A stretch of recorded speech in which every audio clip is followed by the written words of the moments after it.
So I found a video here called Why You Should Believe in God. And I've actually looked at a video from this channel before as a supporter exclusive, of which, it may interest you to know, I have 92 now. But so alright, creator whose name I can't actually remember right now, why should I believe in God? So the question is asked, why should I believe in God? Yes, the question is asked. That is the question to which I would like the answer. Well, I have a few reasons. That's good. If you didn't, that'd be a problem. First of all, you're a moral person. Hey, you don't know me. Maybe I'm not moral. Or maybe I'm not a person. Whether you like it or not, whether you say that objective morality is true or that it's false or a socially constructed thing and it's just subjective, you're a moral person. Because if I were to take money out of your wallet, you would say, give it back to me, that's mine. Just from that example, you seem to have an interesting view of morality, when the prime example of morality is a display of self-interest and personal possessiveness. But yes, you're right, you got me. I would like to keep the wallet that I consider to be mine. If that makes me a moral being, then fair enough.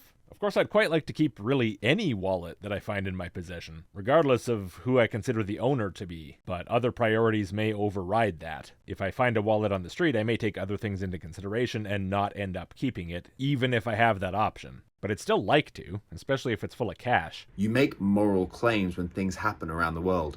That's awful. She was innocent. She didn't deserve that. Well, not everybody's going to say those things. Of course, a large majority of the population will, but there's some minority of the population that really won't care at all. Some who will disagree with the statement and think maybe it was deserved, or she wasn't innocent, or it wasn't awful, and they may say it out loud or they may not. Again, it depends on their other priorities. And then, of course, there are some who care so little that they'll act in a similar way intentionally to whoever did the horrible thing they heard about, as shown by the fact that somebody did it. But of course, yeah, if something really awful happens to a person or somebody treats someone else really horribly, a very large percentage of people, if they hear about it, are going to at least say, and probably also think and feel, that there was something wrong with that. It's pretty much inevitable when you have a species with a brain that's so insanely socially oriented, where social thinking and social behavior is so predominant that it has some kind of effect on pretty much all behavior, whether we're aware of that or not. And then, of course, this is further reinforced by our enculturation, where as we grow up, we integrate into our social groups by adopting the norms of those social groups. I mean, it's incredible how much pressure just basic things like wanting to be liked put on most people, which of course is a tendency which, like most tendencies and basic mental properties, can be used or manipulated to achieve all kinds of different outcomes, including not caring about justice or concern for victims or things like that, which can be pretty disastrous, but which is heavily moderated, again, by the fundamentally social nature of the human brain. Typically, when people are indoctrinated into wanting really horrible things to happen to other people, that still occurs through trying to convince them that you're the good guy. We'll like you if you do this. This is the right thing to do. So yes, of course, morality, the good and bad interpretation of social events, is a deeply integrated feature of human psychology for really very important and obvious reasons that are crucial to the functioning of our species as the type of species that it is. We're not crocodiles. But I feel like I'm getting off the topic here and just rambling now. So what does this have to do with the existence of God? I ask, as if I haven't heard this argument 1,000 times. You make moral judgments when you view things. That means that you were built inside of you. You know, as sure as you are in existence, you know that there is a moral absolute of right and wrong. No, the mere fact that somebody has moral expectations and preferences and reactions does not imply that they think those reflect some moral absolute. One is the fact of what's going on in their mind. The other is an interpretation of what's going on in their mind, specifically that it reflects some externally true feature of reality. Despite the shared subject matter, these are entirely different, separate things. Now, of course, many people do feel that the reason that they feel something is wrong is because it reflects some kind of a moral absolute. And some people don't just feel it as sort of an unexamined prejudice, they also think it intellectually. But of course, that alone doesn't mean they're right. I don't think you would argue that everything any human ever thinks must be factually correct because it was thought. Now, this idea that the external world has to reflect what's in your mind, and that if it feels true in your mind that something is wrong, then it must be true beyond your mind, is a pretty easy leap for a human to make. After all, this is the kind of thinking we have when we're young, when we don't yet understand that the world beyond our minds is not just a manifestation of us. And while people generally grow out of that stage naturally, if you're surrounded by people teaching you a religion that demands that you continue to think in that way on specific theological or philosophical matters, then it's pretty easy to do, really. It's somewhat harder to buy into when you're not raised in that environment. It doesn't come quite as naturally. It's not just subjective. So because you, the subject, have moral opinions, therefore they're not subjective. Well, the way you say it, it makes it sound subjective, so why are you insisting that means it's not? I guess maybe that would be more clear if the argument part of your argument were there, but it's not. That somewhat important part of making an argument apparently escaped you. And with that being said, there certainly is a mind that defined it. I will agree that there's a mind that defined your morality. It's not the mind you want me to think it is, because of course you haven't brought me along to this moral absolute conclusion, this it's not subjective conclusion, because you forgot to make the argument. So I'm still in the position that yes, there is a mind that defines your morality, and it's yours. You should maybe back up, make the first argument, and then go forward again to this argument and make this one too, which unfortunately you're also not going to do. Why bother making a point, in the video where you're trying to convince people by making some sort of a point? It's not just a material world. We're not just a brute fact. Two more assertions you won't be arguing for. Now apparently it's not just that there's some mind that has to define morality, for reasons unstated and probably non-existent. Didn't you say you were going to present reasons, by the way? Remember this? We'll have a few reasons. Apparently you don't, or at least you're too lazy to present them. Come on, dude, this is so lazy. At least put in some sort of effort to make an argument. Like, theists do it all the time. Their arguments suck, but it can be done. You can do it too. But anyway, so there's not just some mind that has to define morality. Now apparently there's some immateriality to the world. It's not just material. And humans are not just a brute fact, which of course they're not. If something's a brute fact, that means there's no more fundamental reality beneath it. There's no deeper explanation. It's the deepest that it gets. It just is the fact. I don't think anyone's going to argue that that's true about humans. And you say that in the same breath as it's not just a material world, as if the world being just material would somehow imply that humanity's existence is a brute fact. Here, I'll play it again, look. It's not just a material world. We're not just a brute fact. Why would that be the case? Something being material doesn't mean that it's a brute fact. You're saying all kinds of things, but none of it coheres with itself. You're just sort of randomly firing out words that you've heard somewhere. But rather, there's something deeper for us to aspire to. Okay, if you mean for that to be related to the brute fact thing, it's not. That's not what a brute fact is. The bruteness of a fact has nothing to do with whether the fact has something deeper to aspire to. A fact, or something that is factual, doesn't have to be alive. It doesn't have to have aspirations at all. Start with that. That probably should have been a hint. Furthermore, of course, something doesn't cease to be a brute fact if the universe is immaterial as well as material, and something isn't forced to be a brute fact if the universe is material. These concepts have basically no relevance to each other. Again, you seem to be just sort of randomly saying things you've heard around. Okay, Matt, but why? Matt, okay, cool. We have a name. I didn't remember what your name was. I guess I could have clicked on the link and looked, but I didn't feel like it. Okay, Matt, but why believe in God? Why believe in a personal God? Is this going to be a new argument, or are you going to try to build on the stuff that you've argued for before? I hope you're planning to start fresh here, because otherwise it's going to be a rough video to get through, since you'd be trying to build your subsequent arguments on a tower of other arguments that you haven't bothered trying to build. Well, there's wonderful evidence if we look around the world. Oh boy. Well, okay, at least it does seem not to be based on the previous stuff. That's something. That makes it marginally less painful. Well, there's wonderful evidence if we look around the world, if we look at life, yes, there's difficulties and suffering and evil, but... Okay, whiplash a little bit. I thought you were going for a look at the trees there, but then it turned into the problem of evil. It'd be funny if we veered back to look at the trees now. There's also a great deal of functionality in this world. I mean, the air that happens to be floating around us is perfectly what we need. Well, what do you know? I was right, we did. I thought that was where you wanted to go. It sounded like it, so I really have no clue why you tossed the problem of evil stuff in there. If anything, it sort of dilutes your point, right? Like, the world is so well designed for us, except for all the parts that aren't and suck. Normally, the theist has the good sense to leave that to the atheist to bring up. Bringing up the problems yourself and not addressing them doesn't really do much to improve the propaganda value. We have these balls in our heads that help us see wonderfully. You know, he's got a point, right? Of all the parts of the human body, I think the head balls might be my favorite. Leave a comment below if you're into head balls. Yours or someone else's. There's there's a great deal of goodness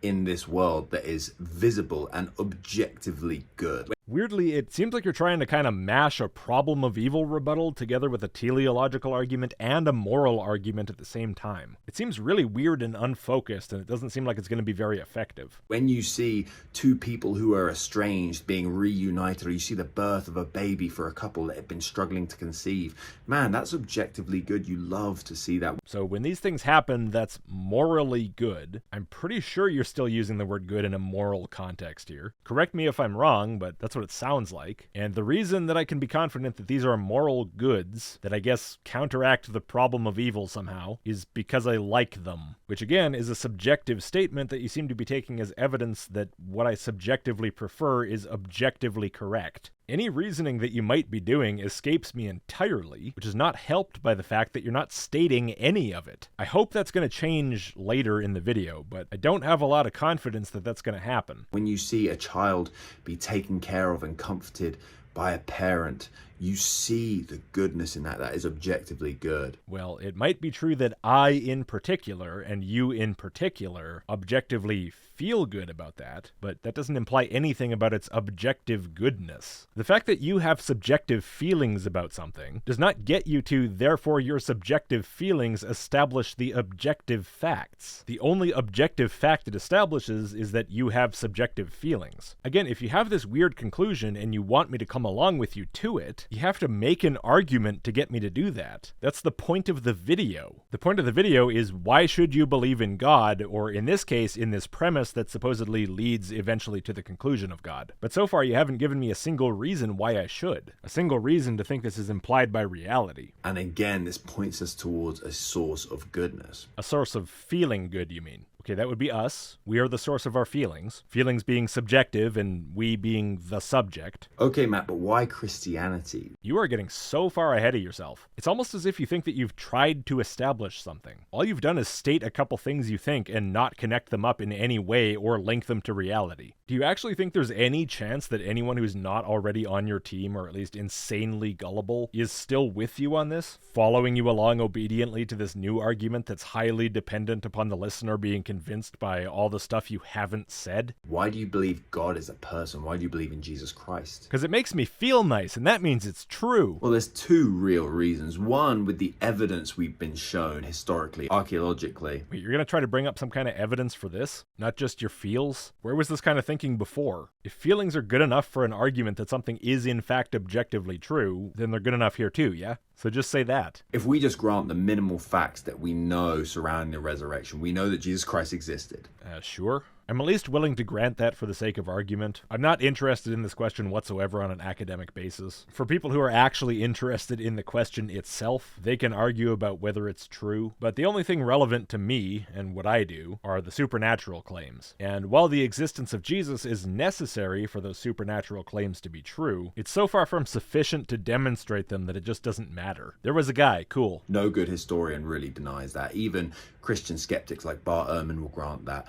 They'll also grant that we know Jesus predicted his death and resurrection. Okay, I don't care about that one either. Same reason. But I have a request. Actually, I have several. For your future videos, could you put the camera on a tripod so it doesn't constantly wiggle around? I assume you're just holding a smartphone in your hand, and it makes it waggle around in a really annoying way. You don't even have to buy a tripod, just like put the phone on something. And maybe while you're at it, put it a little bit higher so it doesn't seem like you're always looking down your nose at me like this. It's snobbish looking, and I don't like looking up your nostrils. And finally, can you fix your audio? I don't know if you're recording in stereo or what, but I had to switch your entire video to duplicate the left channel into the right channel, because the right channel was at a lower volume and it's really disconcerting to listen to. Here, I'll play a little bit just so people know what I'm talking about. You gotta wear both headphones though. No good historian really denies that. Even Christian skeptics like Bart Ehrman will grant that. See, it's weird. It makes me feel like my right ear is not working properly. But no, it's the audio. I can see the waveform. As far as what we grant as corroborated historical fact, that is one. Thirdly, we know that the tomb was left empty.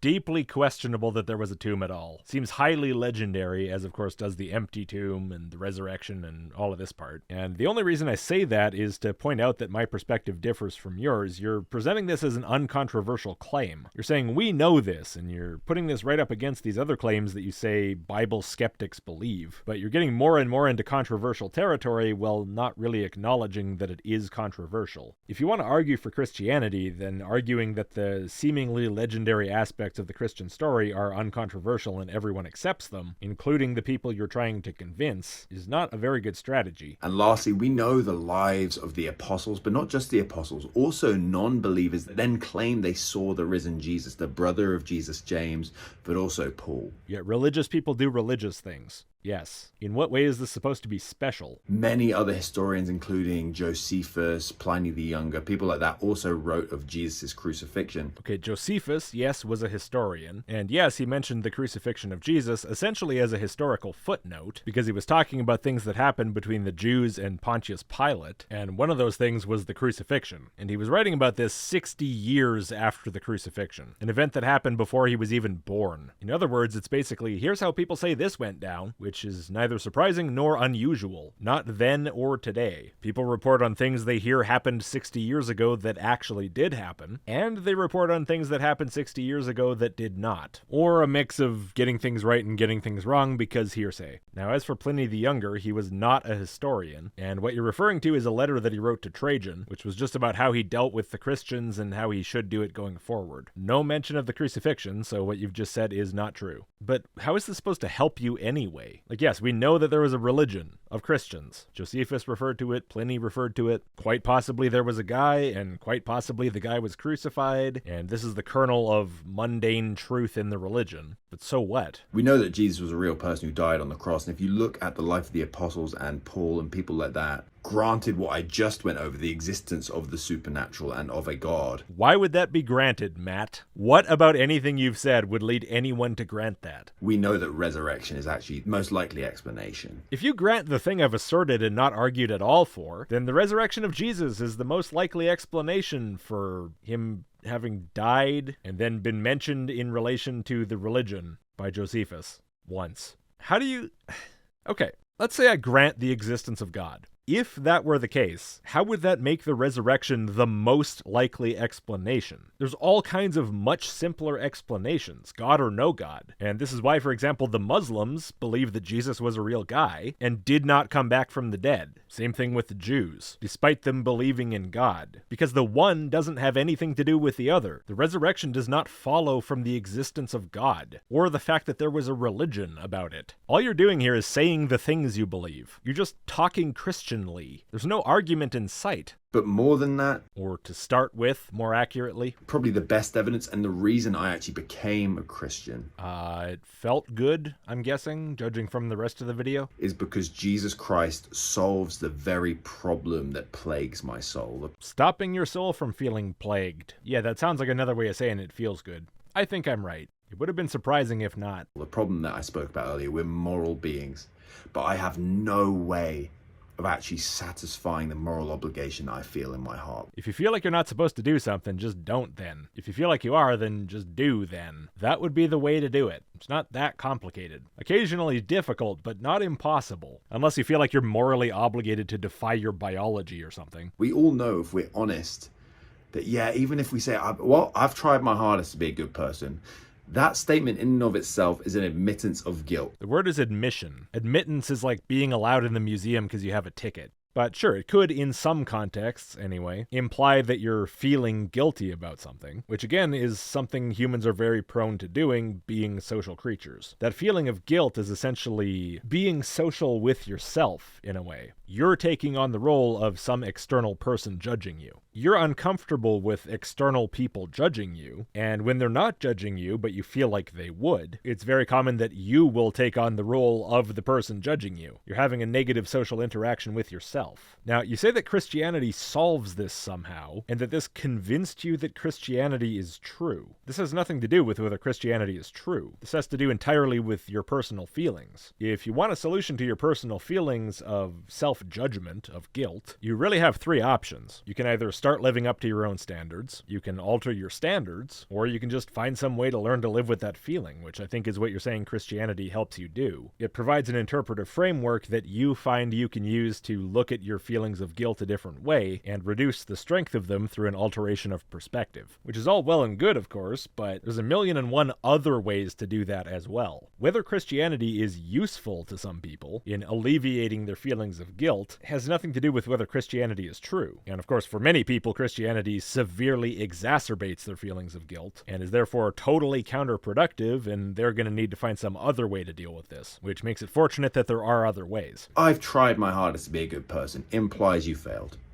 You failed. Well, no, for example, imagine if the next words out of your mouth were, and I've done pretty well. That implies you succeeded. This is why I say this only applies in certain contexts. But yeah, if you say, I've tried my hardest to be a good person and I haven't managed, sure, that implies that you've failed to live up to your own standards, your subjective concept of what a good person is, which, regardless of whether there is an objectively true definition of a good person, you still have. You still have some idea of your own, of what that means. Just in this situation, somebody would happen to be right. And given the difficulty of figuring out who it is, displayed by the proliferation of religious moralities across the planet, that subjective perspective is pretty much the only thing that's actually relevant to human behavior. You just have, so have I. We all have. We've all fallen short. And only through Jesus Christ, only Jesus Christ works as an explanation of how we can actually balance the books. Okay, so by explanation, you don't actually mean explanation. You mean more of a pacifier. A thing that makes you feel better. In this case, that makes you feel like you don't have to feel so guilty anymore. Okay, well, in that case, that's obviously not the only option. If there is objective right and wrong that we established exists, which you neither did nor tried to do, you just kind of said it's true. We know there must be some kind of comeuppance. There must be some kind of justice in the end. That absolute goodness must be satisfied. Why? Just because you feel like it, I guess? Same as everything else? Whatever you say just becomes established fact? Otherwise, it never existed in the first place. Okay, if there's an objective standard by which good and bad are measured, that implies nothing about the consequences. That's a separate issue completely. The lack of some satisfying comeuppance doesn't make the standard cease to exist. If the standard is real, it's real regardless. It would be like, because I made a mistake in mathematics, it just stays that way. No. Good math prevails over bad math. What? No, if you make a mistake in math, it remains the fact for the rest of time that you made a mistake, even if later you do the question better. But how does this relate to the standard of morality and the comeuppance thing? I mean, the correct analogy here would be, if you do bad math, and then you don't get whipped for it, the math wasn't bad in the first place. Even if your answer to a math problem is in fact objectively true or false. The lack of the whipping converts it to a subjective question. Or if you prefer, you could say it more like you tried to say it. If you answer a math question wrong, then it only becomes wrong if later you answer the question right, or somebody does. So if you answer the question wrong and then the world ends, and nobody ever gets a chance to realize it was wrong, and satisfy the correctness of math, then your answer was never objectively right or wrong at all. The same way absolute good is going to be satisfied if it exists. The same way? So in the way of being total blithering nonsense. Got it. There is a personal God, the God of all goodness,